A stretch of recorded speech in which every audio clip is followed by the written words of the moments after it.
Nous sommes dans cette session de philosophie réaliste, de la philosophie grecque à la personne humaine. Et nous abordons aujourd'hui un thème quand même assez difficile, parfois difficile à comprendre, mais enfin, nous réussirons. Il s'agit de l'autonomie existentielle. La question de la substance.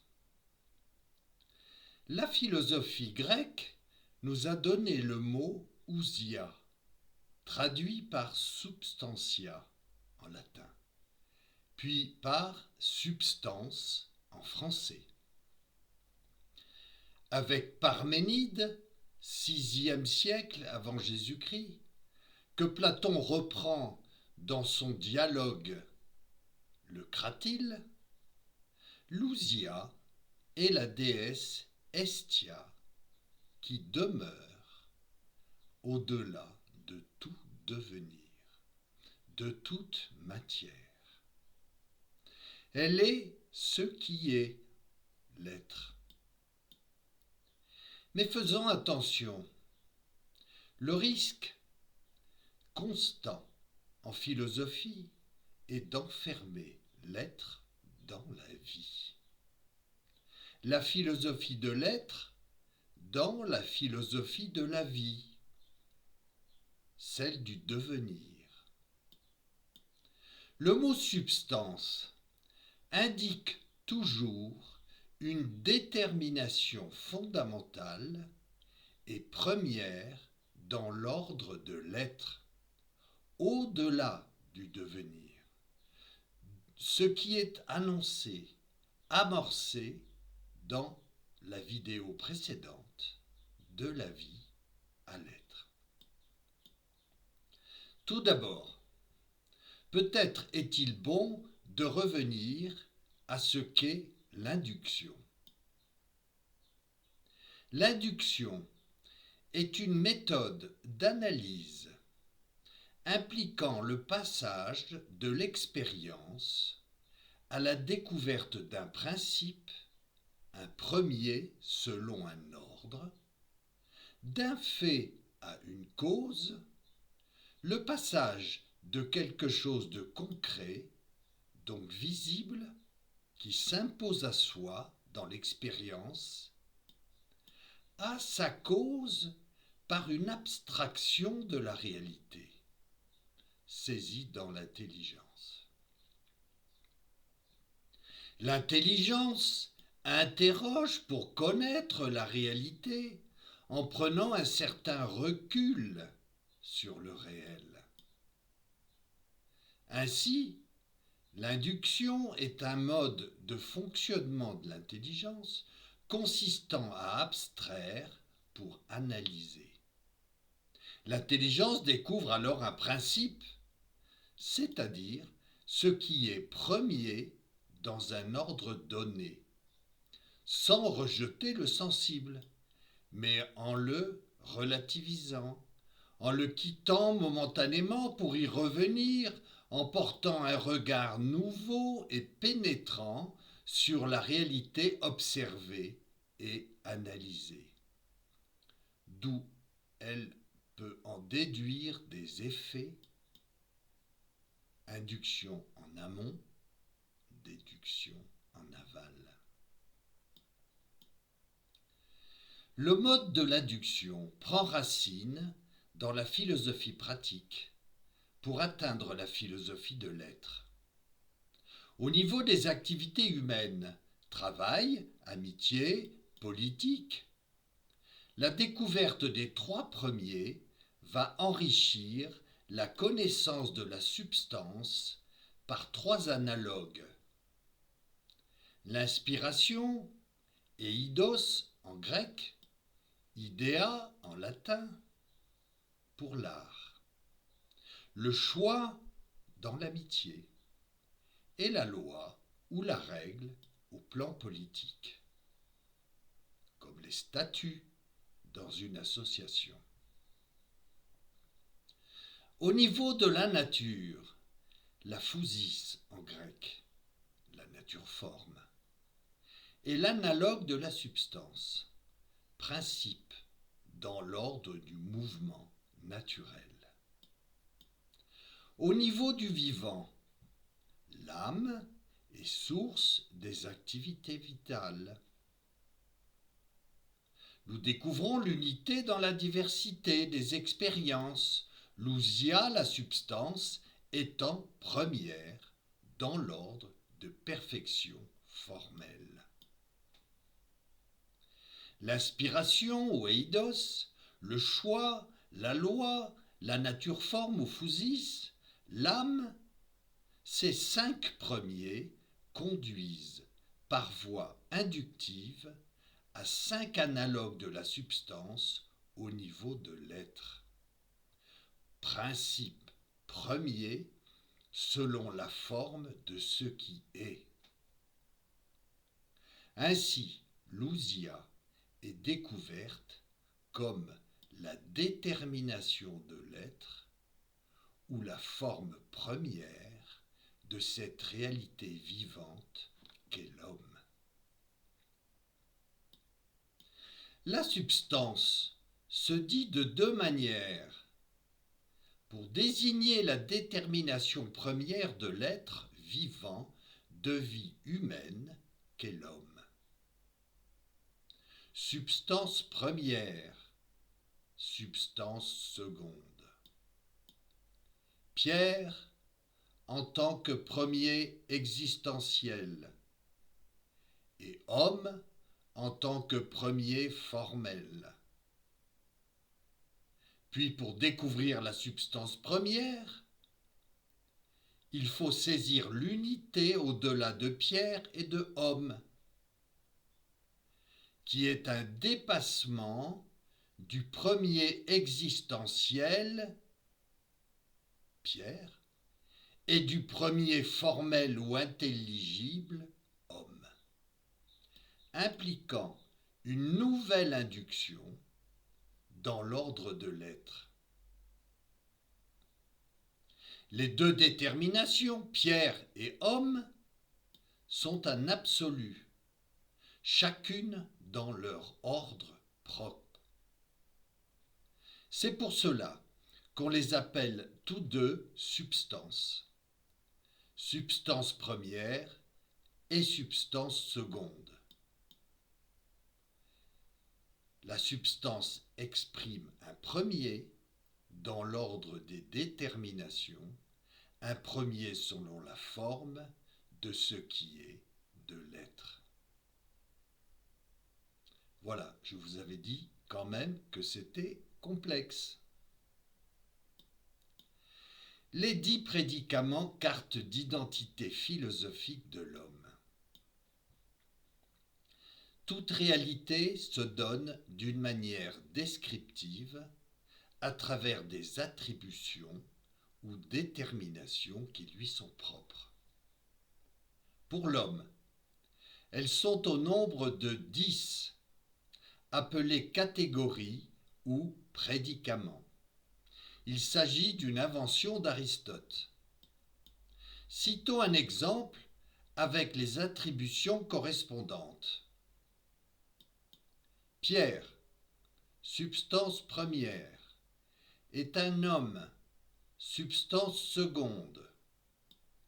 Il est intelligent, qualité. Il pèse 80 kilos, quantité. Il a des relations, relation. Il est à tel endroit, le lieu. Tel jour et à telle heure, le temps. Il est en position assise, situs. Il a des avoirs ou des acquis, habitus. Il est capable d'agir, action, et de pâtir, passion.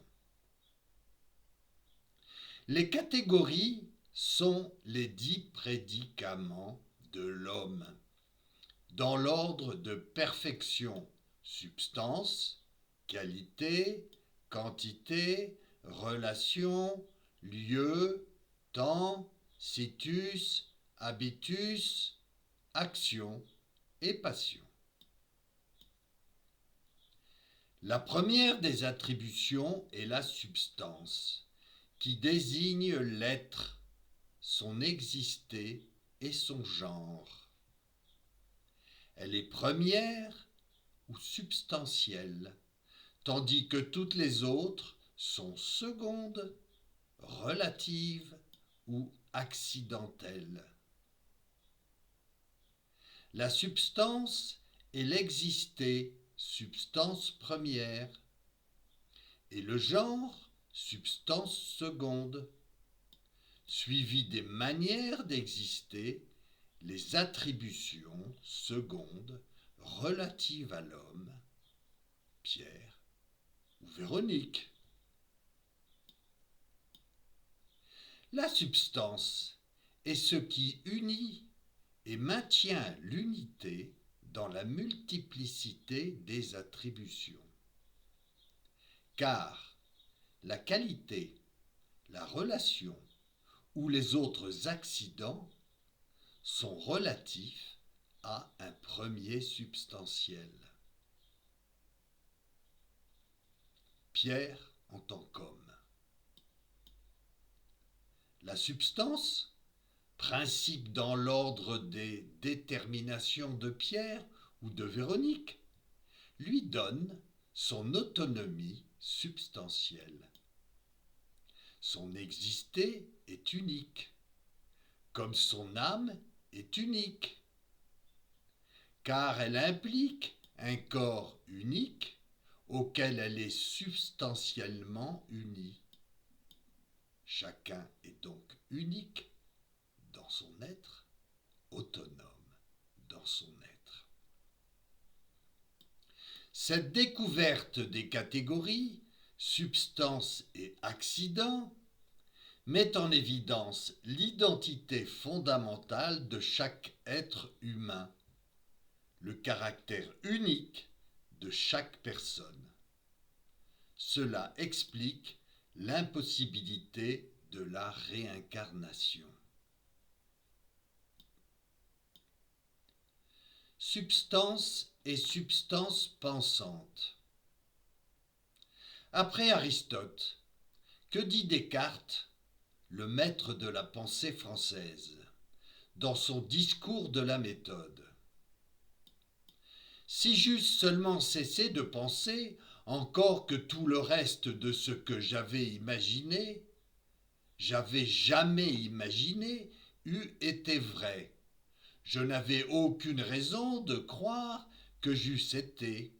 Je connus de là que j'étais une substance dont toute l'essence ou la nature n'est que de penser, et qui pour être n'a besoin d'aucun lieu ni ne dépend d'aucune chose matérielle. Pour Descartes, quand l'homme pense, il devient une substance pensante. Donc, pour lui, l'être apparaît dans la pensée et l'être est la pensée. Dans l'expérience de la vie, qu'est-ce que la pensée? Si ce n'est la connaissance venant de notre relation avec le monde. Avec Descartes, nous quittons le réel pour entrer dans le vécu, dans l'intentionnalité, image de la réalité, et non la réalité elle-même. De fait, la pensée actuelle française reste profondément marquée par la pensée cartésienne, dans une confusion entre substance et substance pensante, considérant le vécu comme réel, la pensée comme la réalité. Chacun de nous peut prendre conscience de son autonomie par la conscience qu'il a de penser. Cela signifie qu'à travers ma pensée, j'ai conscience de mon autonomie. Mais l'autonomie n'est pas la pensée. Cette forme d'autonomie est une conséquence de quelque chose qui est source de ma pensée. La lucidité que nous avons de nous-mêmes en pensant, ce que Descartes qualifie de substance pensante, n'est autre qu'une capacité provenant de la vie intellectuelle au niveau du vivant et non pas au niveau de l'être. Quand vous réfléchissez à votre je suis, vous saisissez votre autonomie personnelle, qui est votre exister, votre être. Vous prenez conscience à l'intérieur de vous-même de votre exister. Et vous êtes capable d'avoir une certaine lucidité sur cet exister foncier en vous. Mais vous ne saisissez pas le principe, la source qu'est votre substance. Vous avez conscience de sa manière d'exister en vous à un instant donné.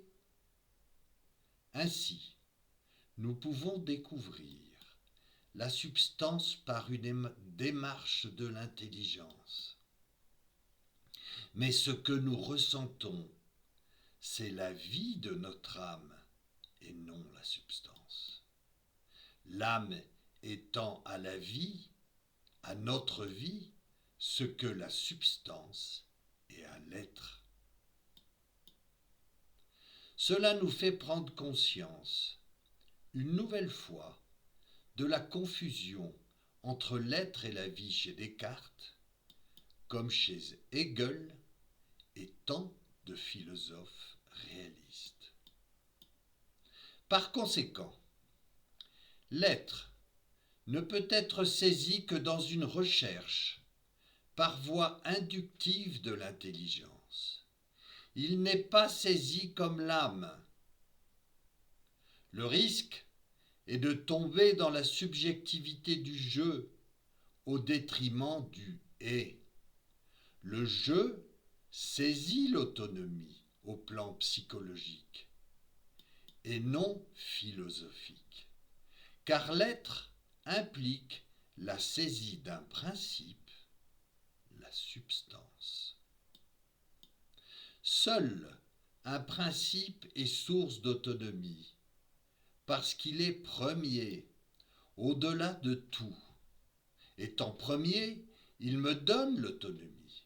Sinon, il demeure relatif à un autre qui est second et n'est donc pas premier, donc source.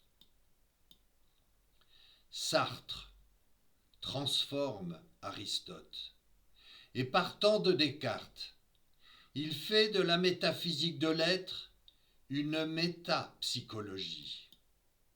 La conscience de l'être n'est pas l'être, mais le vécu, le ressenti de l'être.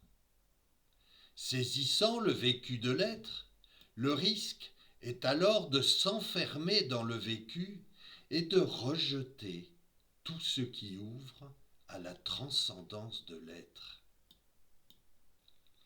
Cette prise de conscience, dans l'analyse, manifeste que l'expérience du ceci est précède celle du je suis. Le ceci est, par le jugement d'existence transcendant, le je suis dans l'immanence du vécu intentionnel. L'immanence séduit parce qu'elle laisse la pensée libre en passant devant l'être pour le relativiser, puis pour le dominer. L'autonomie substantielle. Tout je suis renvoie à un ceci est. Parce que le je est un ceci particulier, impliquant un principe, un premier, la substance. Je suis un être autonome parce que je suis un être substantiel, parce que j'ai une substance individuelle ou plus précisément une substance individuée. Par conséquent, j'ai une certaine autonomie dans l'ordre de l'être. Je ne dépends pas de mon voisin dans l'ordre de l'être. Et je demande à mon voisin de me respecter comme une personne, car je suis aussi digne que lui dans ma personne, même si je suis en bas de l'échelle sociale, alors que lui est en haut de l'échelle sociale, même si je suis handicapé au plan physique. L'handicap physique ne retire rien à l'être. Il retire une certaine autonomie à la manière d'être, au comment incarné de l'être, mais il ne retire rien à l'être. Au plan pratique, cette autonomie se réalise dans la conquête d'un milieu à respecter pour ne pas le détériorer ou le détruire, en le transformant et en faisant en sorte que ce milieu contribue à la vie et à la croissance de l'homme.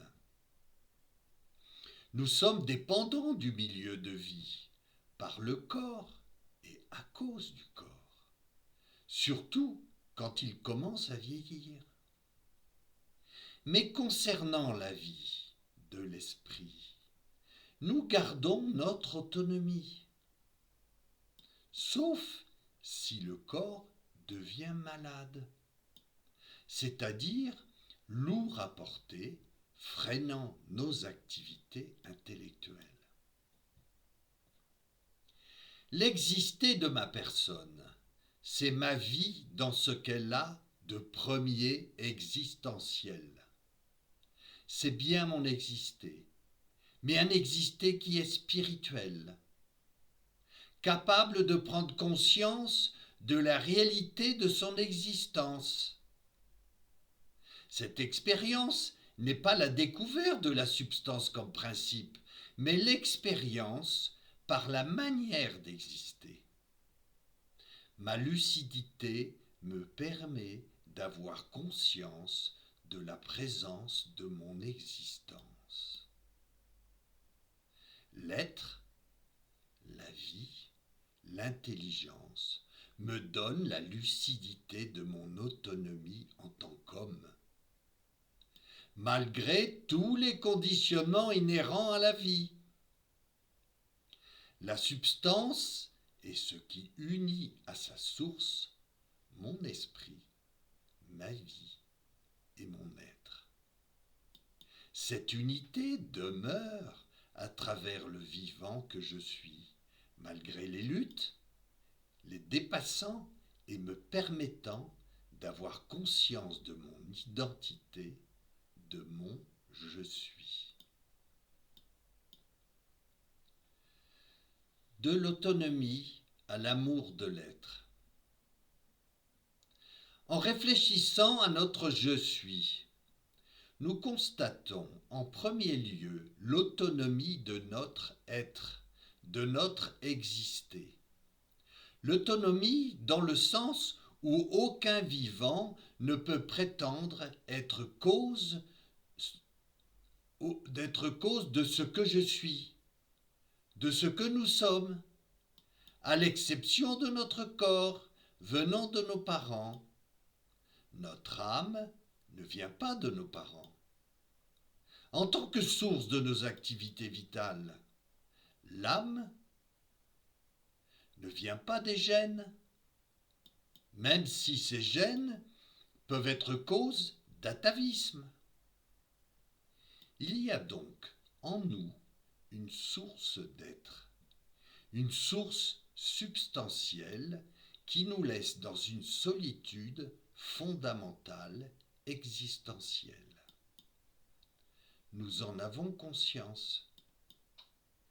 Comme notre corps ou notre âme peut souffrir de la solitude de cette autonomie, nous mourrons un jour seuls, c'est-à-dire dans la solitude de notre être, même si nous sommes entourés dans la vie et à la fin de notre vie. En effet, celui qui vit dans l'autonomie vit dans une certaine solitude. La solitude venant de l'autonomie. Nous avons une expérience d'intériorité personnelle et individuelle, car nous sommes autonomes par notre individualité. Étant tous distincts, différents et uniques, nous sommes donc par nature autonomes dans notre personnalité. Au niveau de l'être, cette autonomie n'est pas totale, avec ses limites provenant du corps, donc de la matière, mais elle est essentielle, substantielle. En expérimentant notre intériorité à l'égard de notre être, nous ressentons un amour caché et profond pour nous-mêmes. Le je suis de quelqu'un en bonne santé physique et mentale émet un certain amour de lui-même. Nous ne pouvons pas nous rejeter, nous haïr, car notre exister est notre bien fondamental. Celui qui nierait cela, on pourrait lui dire qu'il est injuste envers lui-même. Cette haine serait une sorte de gang psychique qui lui serait imposée par sa vie, sans provenir de son être profond. Si nous constatons qu'il peut y avoir en nous des relents de haine ou de dépit, ils sont superficiels pour notre être.